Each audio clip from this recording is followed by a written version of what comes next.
¿Cómo estáis, gente de YouTube? Espero se encuentren bien. En este video hablaremos sobre los glúcidos, así que empecemos. Los glúcidos, también conocidos como carbohidratos o hidratos de carbono, son biomoléculas orgánicas compuestas principalmente por carbono, hidrógeno y oxígeno.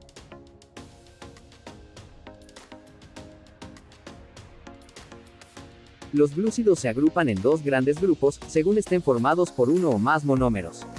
Monosacáridos u osas, y los óxidos. Los monosacáridos son las unidades básicas de los glúcidos. En su estado natural poseen de 3 a 7 átomos de carbono. Químicamente se definen como polialcoholes con una función aldehído o cetona. También se pueden denominar polihidroxialdehídos o polihidroxicetonas. Sus propiedades son solubles al agua, sólidos, en modo cristalinos, poseen un color blanco, son dulces, poseen poder reductor, es decir, el grupo carbonilo puede oxidarse dando un grupo ácido. Presentan isomería, y desvían la luz polarizada. Su nomenclatura puede ser, según el número de carbonos, como latriosas, tetrosas, pentosas, hexosas y heptosas, y según el grupo funcional, de prefijo aldo o ceto, es decir, aldosas o cetosas. Por ejemplo la aldohexosa, cetopentosa, etc. En las triosas podemos encontrar algliceraldehído y aldihidroxiacetona, ambas encargados de intermediarios metabólicos. En las tetrosas podemos encontrar ala-eritrosa, encargada de intermediario en el ciclo de fijación del CO2. En las pentosas podemos encontrar ala-ribosa, componente de la AERN, y ala-silosa y ribulosa, encargados de intermediarios en el ciclo de fijación del CO2. En las hexosas podemos encontrar ala-glucosa, fructosa y galactosa, encargadas de combustibles metabólicos. Y en las heptosas podemos encontrar ala-cedoheptulosa, encargado de intermediario en la fotosíntesis. Mediante cambios químicos se obtienen derivados de los monosacáridos, entre los que cabe destacar a los desoxiazúcares, que se obtienen por reducción, es decir, pérdida de un grupo OH. Un claro ejemplo es la desoxirribosa, que es un componente del ADN. A los azúcares ácidos, que se obtienen por oxidación, es decir, formación de un grupo carbonilo en el C-terminal. Un claro ejemplo es el ácido glucurónico, que se encuentra en el tejido conjuntivo. Y a los aminoazúcares, que se obtienen por sustitución de un OH por un grupo amino. Un claro ejemplo es la glucosamina, que está presente en cartílagos. Y al N-acetilglucosamina y al N-acetilmurámico, que están presentes en la pared bacteriana.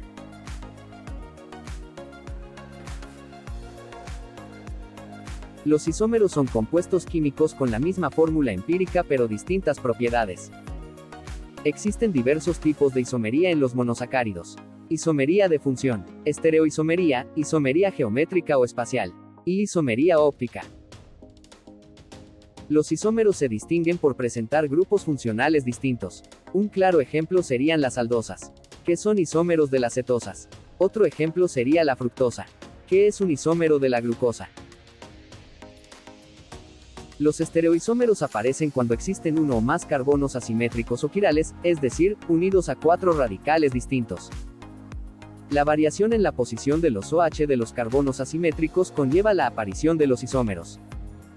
Existen dos formas. De forma D, cuando el OH del último C asimétrico está a la derecha. Y de forma L, cuando el OH del último C asimétrico está a la izquierda. Un claro ejemplo es el D-gliceraldehído, que como vemos su último OH está a la derecha, y para describir que está a la derecha comenzamos diciendo la letra D al inicio. Lo mismo pasa con la izquierda, como el L-gliceraldehído, que su último OH está a la izquierda. Existen dos clases de estereoisómeros, enantiómeros. Son isómeros especulares, es decir, isómeros espejo. Tienen todos los OH de los carbonos asimétricos en posición opuesta. Un claro ejemplo es la D-glucosa y L-glucosa, que sus OH están en posición opuesta. Y a los epímeros, que difieren en la posición de un solo OH. Un claro ejemplo es la D-ribosa y la D-gilosa, que como vemos, con que haya un cambio un solo OH, son diferentes moléculas. Y por último, la isomería óptica. Son isómeros que desvían la luz polarizada en distinto sentido. Si lo hacen a la derecha son dextrógiros. Y si lo hacen a la izquierda son levógiros. Independientemente pueden ser D o L. Algunos monosacáridos se comportan en disolución como si tuvieran un carbono asimétrico más. Si en la fórmula lineal de la glucosa, es decir, en proyección de Fischer, se distingue 4 carbonos, en disolución se muestran 5. Este comportamiento se debe a que la molécula adopta una forma cíclica gracias a la formación de un enlace intramolecular entre el grupo aldehído en el carbono 1 y en el penúltimo grupo alcohol, en el carbono 5.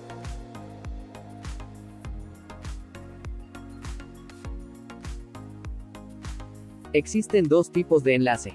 Enlace hemiacetal, entre un grupo alcohol y un aldehído que forma al hemiacetal.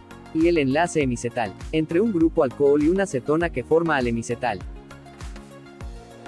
Este comportamiento se muestra en aldopentosas y hexosas, tanto si se disuelven en agua como si forman parte de disacáridos o polisacáridos. La molécula resultante adquiere una conformación cíclica que se puede representar mediante la proyección de Haworth. La molécula ciclada puede adquirir el aspecto de un pentágono o de un hexágono. Los monosacáridos ciclados con aspecto de pentágono reciben el nombre de furanosas.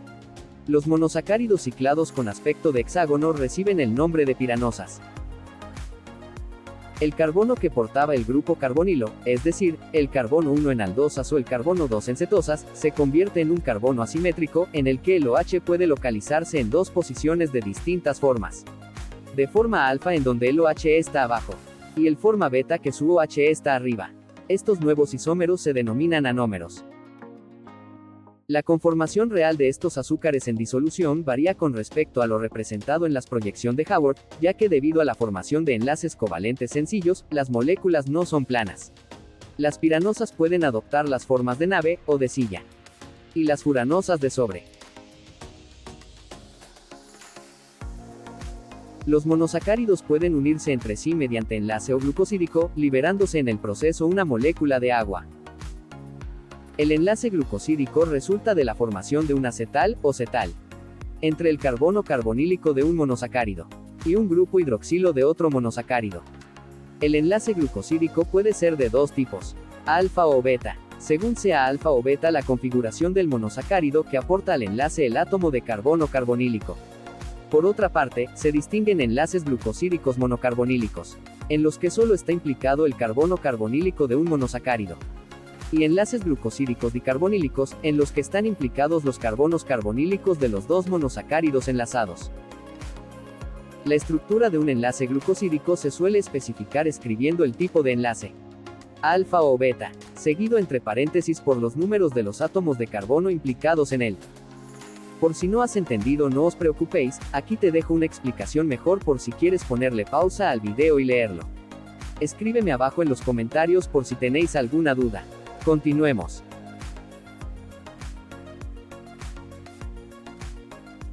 Los oligosacáridos son holócidos compuestos por un número reducido de monosacáridos de 2 a 10. Unidos mediante enlaces glucosídicos. Si están formados por solo 2 monosacáridos se denominan disacáridos. Si lo están por 3, trisacáridos. Y a los que están formados por más de 3 monosacáridos, se le denomina oligosacáridos. Sus propiedades son cristalinos, de color blanco, sabor dulce, y solubles al agua. La mayoría de ellos conserva el poder reductor característico de los monosacáridos. Este poder reductor reside en los átomos de carbono carbonílicos y se pierde cuando estos participan en un enlace glucosídico.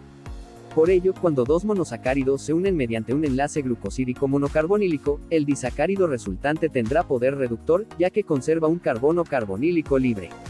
Por el contrario, si el enlace es dicarbonílico, el disacárido resultante, al tener sus dos carbonos carbonílicos implicados en el enlace, habrá perdido el poder reductor.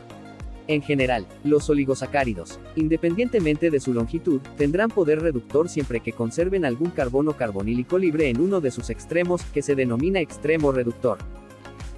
Los oligosacáridos más abundantes y de mayor importancia biológica son los disacáridos, como la maltosa, celobiosa, lactosa y sacarosa. La maltosa se obtiene hidrólisis del almidón y del glucógeno. La celobiosa se obtiene por hidrólisis de la celulosa. La lactosa se encuentra exclusivamente en la leche de los mamíferos. La sacarosa es un disacárido de especial importancia. Se encuentra en el mundo vegetal y es uno de los productos directos de la fotosíntesis que estos realizan, constituyendo la principal forma de transporte de azúcares desde las hojas hacia otras partes de la planta. En cuanto a los trisacáridos, como la rafinosa y la melecitosa que se encuentran en la savia de determinadas plantas. Los polisacáridos son glúcidos formados por un número elevado de monosacáridos unidos entre sí mediante enlaces glucosídicos. Las propiedades físicas y químicas de los polisacáridos son en cierto modo contrarias a las que exhiben monosacáridos y oligosacáridos.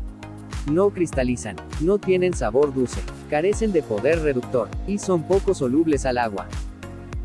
Se distinguen dos tipos principales de polisacáridos: los homopolisacáridos, formados por un solo tipo de monosacárido, y heteropolisacáridos, formados por dos o más tipos de monosacáridos. Algunos de ellos desempeñan una función energética, como el almidón y el glucógeno, mientras que otros, como la celulosa, realizan una función de tipo estructural.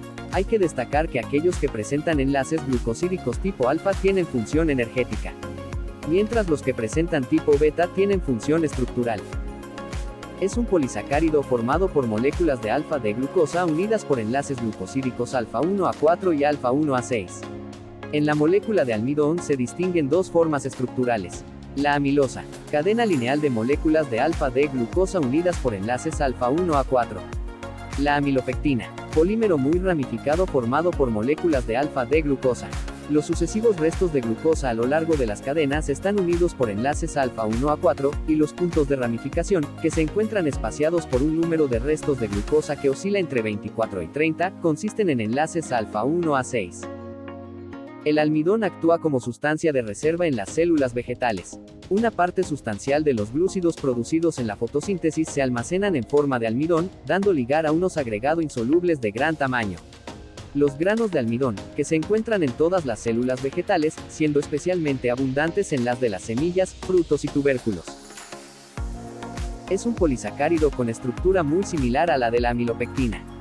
Al igual que esta, está formado por moléculas de alfa de glucosa unidas por enlaces glucosídicos alfa 1A4 a lo largo de las cadenas, y con puntos de ramificación consistentes en enlaces alfa 1A6.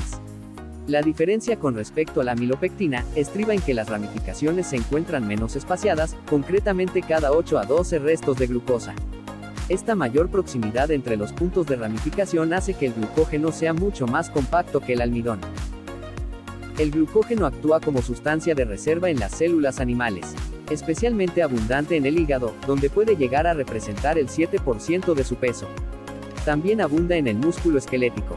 En el interior de las células, el glucógeno se encuentra almacenado en forma de gránulos insolubles de gran tamaño. Es un polímero lineal, no ramificado, formado por moléculas de beta de glucosa unidas mediante enlaces glucosídicos beta 1A4. Debido a la configuración beta, adoptan conformaciones muy extendidas que favorecen la formación de puentes de hidrógeno entre los grupos hidroxilo de los distintos restos de glucosa de una misma cadena. De este modo, se forman fibras supramoleculares que contienen muchas cadenas individuales de celulosa en disposición paralela unidas entre sí por puentes de hidrógeno. Le confiere a la celulosa su insolubilidad en agua y su resistencia mecánica. La celulosa es el principal componente de las paredes celulares vegetales, las cuales proporcionan a las células de las plantas y las algas sostén mecánico y protección frente a los fenómenos osmóticos desfavorables. Las amilasas que degradan el almidón y el glucógeno no pueden romper los enlaces beta-glucosídico de la celulosa. El intestino humano carece de enzimas que puedan romper este tipo de enlace. Algunos animales como las termitas o los rumiantes viven en simbiosis con determinados microorganismos poseedores de enzimas, llamados celulasas, que sí son capaces de degradar la celulosa. Se presenta en los exoesqueletos de artrópodos y en las paredes celulares de los hongos. Está formado de N-acetilglucosamina. Entre los heteropolisacáridos más importantes que están formados por dos tipos de unidades monosacarídicas son el ácido hialurónico, compuesto de ácido glucurónico y N-acetilglucosamina con enlace beta. El condroitinsulfato, compuesto de ácido hialurónico y N-acetilgalactosamina. Se encuentra en el tejido conjuntivo de los animales. La heparina, con notables propiedades anticoagulantes. En vegetales y algas destacan la hemicelulosa, que forma parte de la pared celular vegetal. El agar en algas, para preparar medios de cultivos microbiológicos. Y la goma arábiga. Se destaca a los glucolípidos y a las glucoproteínas que están presentes en la membrana plasmática. Un tipo especial de heterócido es el peptidoglucano, componente esencial de las paredes celulares bacterianas. Por último, los proteoglicanos aparecen en los tejidos conectivos de los animales formando la matriz. Suelen ser proteínas en combinación con el ácido hialurónico o el sulfato de condroitina. Muy bien, ya has aprendido todo sobre los glúcidos. Espero te haya encantado el video. Suscríbete, dale like y activa la campanita para enterarte de nuevos videos. Hasta luego.